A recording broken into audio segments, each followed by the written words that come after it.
Hello everyone, welcome back to your spoken English journey. अगर आप English में बोलना चाहते हैं फ्लुएंटली तो सिर्फ वोकेबलरी या ग्रामर इनफ नहीं होती है, प्रीपोजिशन भी इक्वल इम्पोर्टेंट रखते हैं। आज की इस क्लास में हम सीखेंगे कुछ बहुत ही इम्पोर्टेंट प्रीपोजिशन जिनकी हेल्प से आप के लिए जो इंग्लिश से काफ़ी आसान हो जाएगी।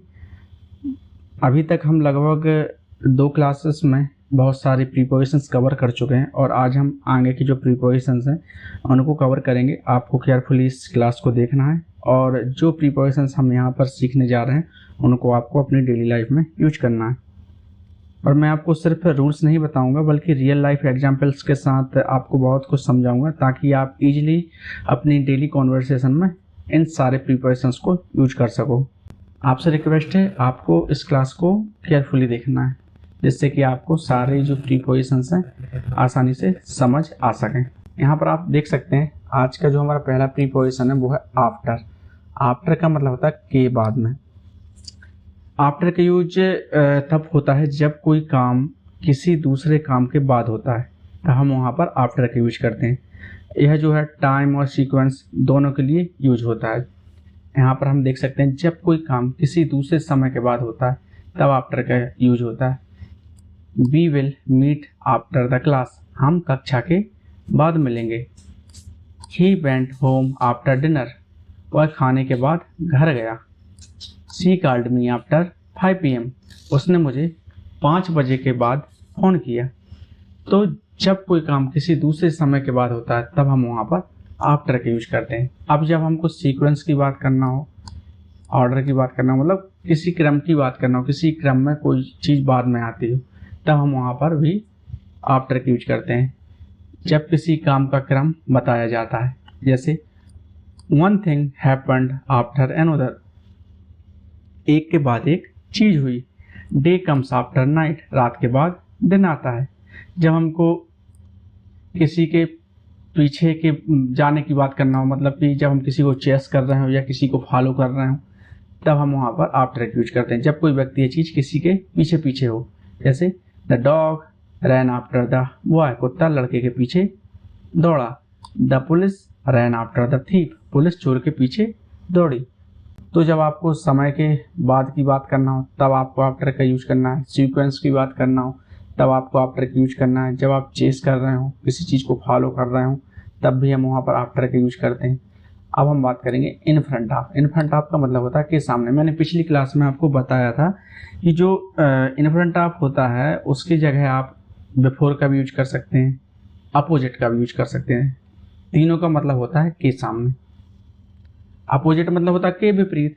तो जब हमारे विपरीत कोई व्यक्ति है तो कहीं ना कहीं वो हमारे सामने ही है, तो इसलिए हम इन फ्रंट ऑफ की जगह अपोजिट का भी यूज कर देते हैं। यहाँ पर हमको बात करनी है इन फ्रंट ऑफ की। इन फ्रंट ऑफ जो प्रीपोजिशन है उसका हमको यूज करना है। तो इन फ्रंट ऑफ का मतलब आप समझ गए होंगे कि बिल्कुल सामने, मतलब या अपोजिट। जब कोई व्यक्ति या वस्तु किसी चीज़ के सामने हो तब इन फ्रंट ऑफ का यूज होता है। जैसे the car is in front of the house, car घर के सामने है।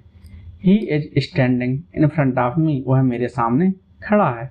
The teacher is standing in front of the class, शिक्षक कक्षा के सामने खड़े हुए हैं। इसके अलावा और भी खुद से एग्जाम्पल आपको बनाना, तो जैसे हम बना सकते हैं the dog is in front of the gate, जो कुत्ता है गेट के सामने खड़ा हुआ है। Don't fight in front of me, मेरे सामने लड़ाई मत करो। इसके अलावा और भी आप सेंटेंस बनाना चाहे जैसे he danced in front of everyone, उसने सबके सामने डांस किया। The child stood in front of his mother, child जो है फादर के सामने खड़ा था, मतलब जो बच्चा है वो फादर के सामने खड़ा था। इस तरीके से आप अपने अकॉर्डिंग भी खुद से सेंटेंस बनाया करें। पब्लिक फेसिंग मतलब सामने, सबके सामने। जब कोई काम किसी के सामने या लोगों के सामने किया जाए। She spoke in front of everyone, उसने सबके सामने बात की। Don't shout in front of the children, बच्चों के सामने मत चिल्लाओ। तो इस तरीके से आपको इन फ्रंट ऑफ का यूज करना है। अब जो हमारा नेक्स्ट प्रीपोजिशन है वो है अपोजिट। अपोजिट का मतलब होता है के सामने, मतलब कि दूसरी तरफ। अपोजिट का यूज तब होता है जब कोई चीज़ दूसरी साइड पर सामने हो, फेस टू फेस और अपोजिट मीनिंग में भी हम इसका यूज करते हैं। जैसे आप यहाँ देख सकते हैं, जब कोई व्यक्ति या वस्तु किसी चीज के ठीक सामने लेकिन दूसरी तरफ हो तब अपोजिट का यूज करते हैं। The bank is opposite the school, bank school के सामने है मतलब दूसरी तरफ है। माई house is opposite the park, मेरा घर पार्क के सामने है। इसकी जगह आप इन फ्रंट ऑफ का यूज भी कर सकते हैं। माई house is in front of the park, मेरा जो घर है मेरा जो घर है पार्क के सामने है। The shop is opposite the hospital, दुकान अस्पताल के सामने है। अब जब हम फेस टू फेस बात करना मतलब आमने सामने की बात करना, जब कोई व्यक्ति हमारे सामने हो और हम उसके सामने हो, जब दो लोग एक दूसरे की तरफ मुंह करके बैठे या खड़े हों तब भी हम इन फ्रंट ऑफ यूज करते हैं। They are sitting opposite each other, वे आमने सामने बैठे हैं।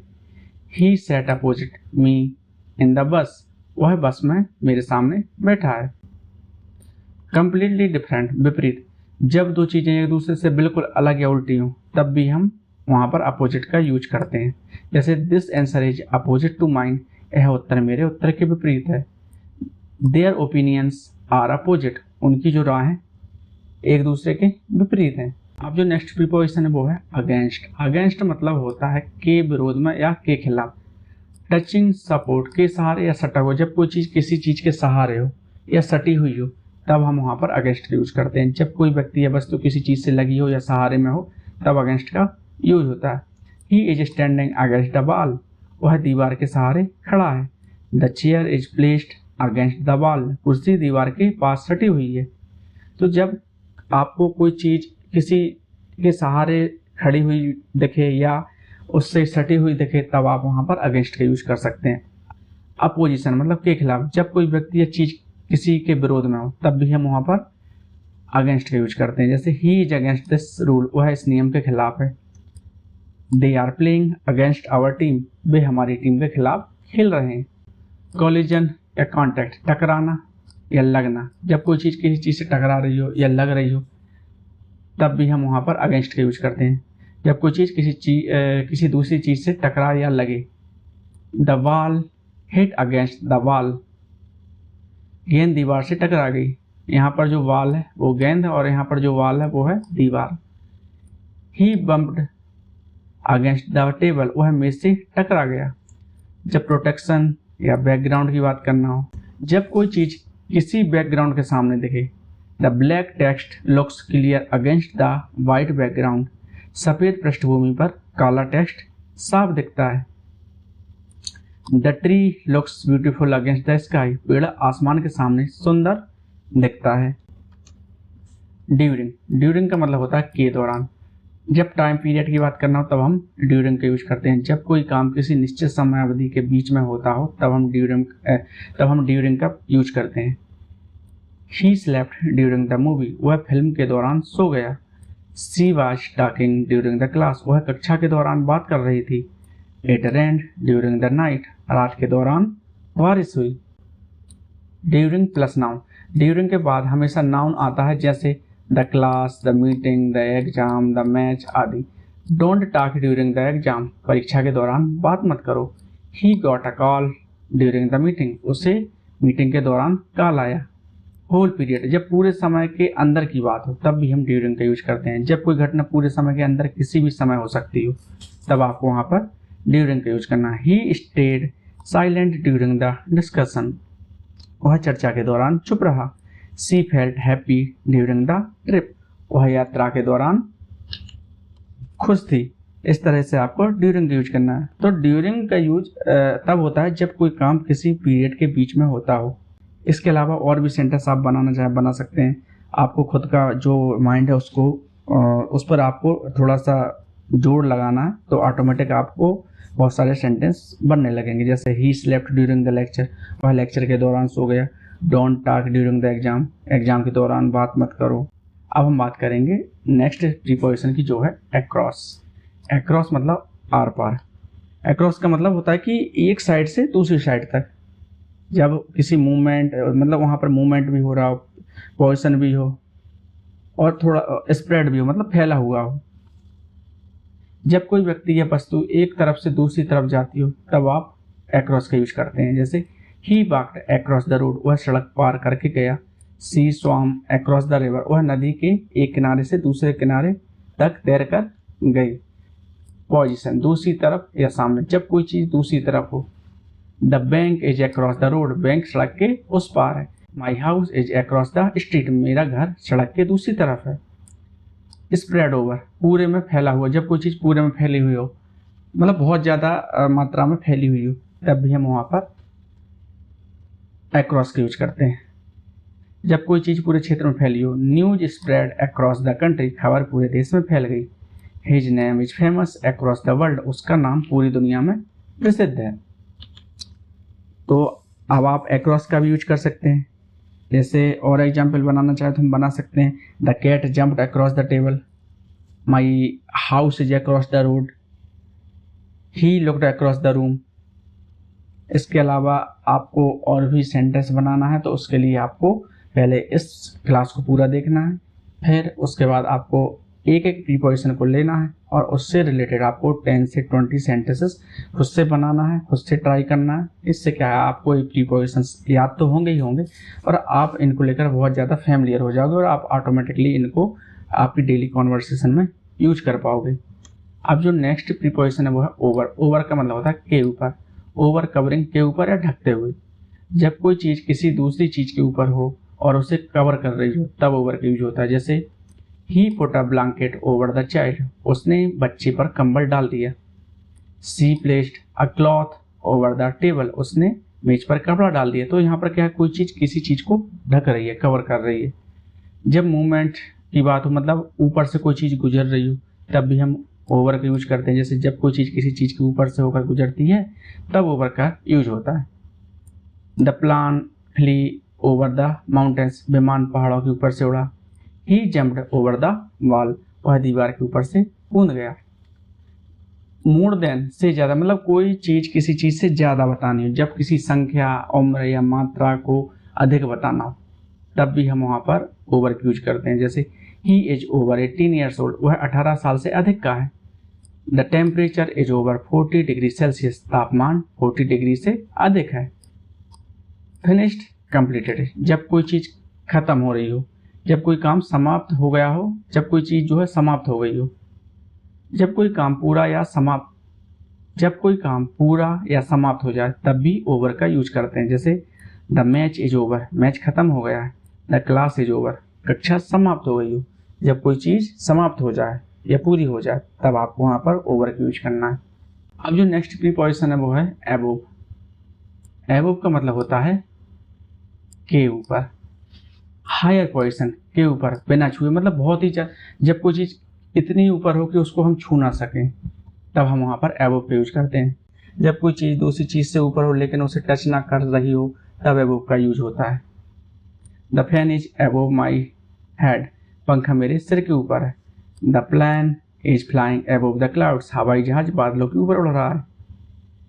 The picture is above the table, तस्वीर मेज के ऊपर है, छू नहीं रही, मतलब जो तस्वीर है टेबल से ऊपर है, टेबल नीचे है लेकिन तस्वीर कहीं ना कहीं बहुत ऊपर टंगी हुई है, तो जो तस्वीर है उस मेज को छू नहीं रही है, तो इसलिए हमने यहाँ पर एबोव का यूज किया। The picture is above the table.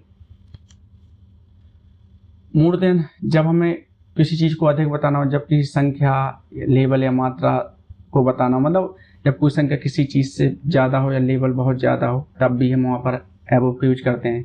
His marks are above 90%, उसके अंक 90% से अधिक हैं। The temperature is above 40 degree Celsius, तापमान 40 डिग्री से ऊपर है।